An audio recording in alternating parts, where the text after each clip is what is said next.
ಕಾನೂನು ಹೋರಾಟ ಏನು ಮಾಡೋಕ್ಕೆ ಸಾಧ್ಯ ಐತೆ ವಿಚಾರ ಮಾಡ್ತೇವೆ ನಮ್ಮ ಪಾರ್ಟಿಯಿಂದ. ಕಾನೂನು ಹೋರಾಟ ಬಿಟ್ಟು ಬೇರೆ ಏನೂ ಮಾರ್ಗ ಇಲ್ಲ. ಅದರಲ್ಲಿ ಇಟ್ಕೊಳ್ಳುವಂಥ ಸಾಮರ್ಥ್ಯ ನಿಮಗಿಲ್ವೋ ಅಥವಾ ನೀವು ಇಂಡೈರೆಕ್ಟ್ಲಿ ಪ್ರೋ ಪಾಕಿಸ್ತಾನ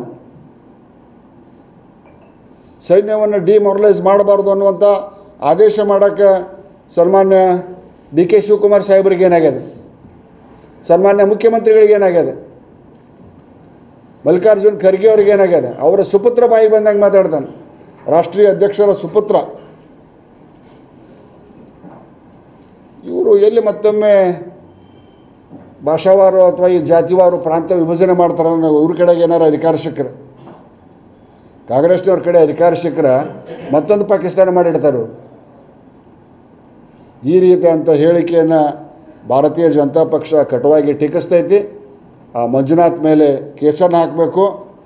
ಕೇಸನ್ನು ಹಾಕಿ ಅವನ ಮೇಲೆ ಕ್ರಮ ತಗೊಂಡು ಅವನ ಶಾಸಕ ಸ್ಥಾನಕ್ಕೆ ಸನ್ಮಾನ್ಯ ಖಾದರ್ ಸಾಹೇಬರು ನಮ್ಮ ಶಾಸಕರ ಬಗ್ಗೆ ಸ್ವಲ್ಪ ಸ್ಟ್ರೈಕ್ ಮಾಡುವಾಗ ಒಂದು ಹೆಜ್ಜೆ ಮೀರಿ ಹೋಗಿದ್ದಕ್ಕೆ 16 ಮಂದಿಯನ್ನು 6 ತಿಂಗಳು ಅಮಾನತಿಟ್ಟಿರಿ.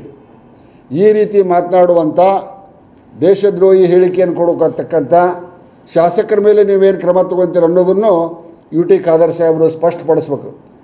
ಆಗಿರ್ಬೋದು, ಆದರೆ ದೇಶ ಅನ್ನೋದು ಬಂದಾಗ ನಾವೆಲ್ಲರೂ ಒಂದಾಗಬೇಕು. ಸೈನಿಕರ ನೈತಿಕತೆಯನ್ನು ಕುಗ್ಗಿಸುವಂಥ ಕೆಲಸ ಯಾರಿಂದಲೂ ಆಗಬಾರ್ದು. ಕಾಂಗ್ರೆಸ್ ಪಕ್ಷ ಈ ಥರ ಏನು ಮಾತಾಡ್ತೈತಲ್ಲ, ಯಾರೂ ಅನ್ನಲಾರ್ದಂಗೆ ಬೇಕಾದ್ರೆ ಸಂಶಯ ಇದ್ರೆ ಯಾರಿಗಾರ ಆ ಏರ್ಬೇಸ್ ಏನು ನಾಶ ಆಗ್ಯಾವಲ್ಲ ಅದರ ಟೆಂಡರ್ ಕರೆದಾರ, ಬೇಕಾದ್ರೆ ಇವ್ರು ಹೋಗಿ ಟೆಂಡರ್ ಹಾಕ್ಲಿದ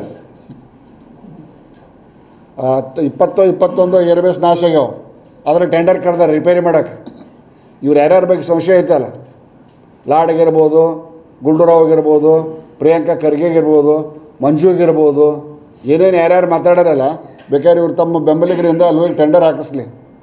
ನರೇಂದ್ರ ಮೋದಿಯವ್ರಿಗೆ ಹೇಳ್ಬೇಕಾದ್ರೆ ಪರದೇಶದವ್ರು ಟೆಂಡರ್ ಹಾಕಕ್ಕೆ ಪರ್ಮಿಷನ್ ಕೊಡ್ಸೋಕೆ ಪ್ರಯತ್ನ ಮಾಡಿದ್ರೆ ನಮ್ಮ ಪಾರ್ಟಿಯಿಂದ ಮಾಡ್ತೇವೆ ಅಂದ್ರೆ ಅವಾಗಾರ ಇವ್ರಿಗೆ ಕನ್ಫರ್ಮ್ ಆಗಲಿ ಅನ್ನುವಂಥ ಮಾತನ್ನು ತಮ್ಮ ಮಾಧ್ಯಮದ ಮುಖಾಂತರ ಹೇಳಿ ಸನ್ಮಾನ್ಯ ಮುಖ್ಯಮಂತ್ರಿಗಳಲ್ಲಿ, ಸನ್ಮಾನ್ಯ ಕಾಂಗ್ರೆಸ್ ಪಕ್ಷದ ಅಧ್ಯಕ್ಷರಲ್ಲಿ, ರಾಷ್ಟ್ರೀಯ ಮತ್ತು ರಾಜ್ಯ ಮಟ್ಟದ ಅಧ್ಯಕ್ಷರಲ್ಲಿ ನಾನು ಮನವಿ ಮಾಡ್ತೇನೆ.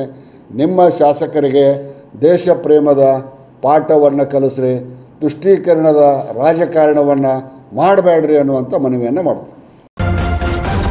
ನ್ಯೂಸ್ ಫಸ್ಟ್ ನಿರ್ಭೀತಿಯಿಂದ ನಿಮ್ಮ ಪರವಾಗಿ.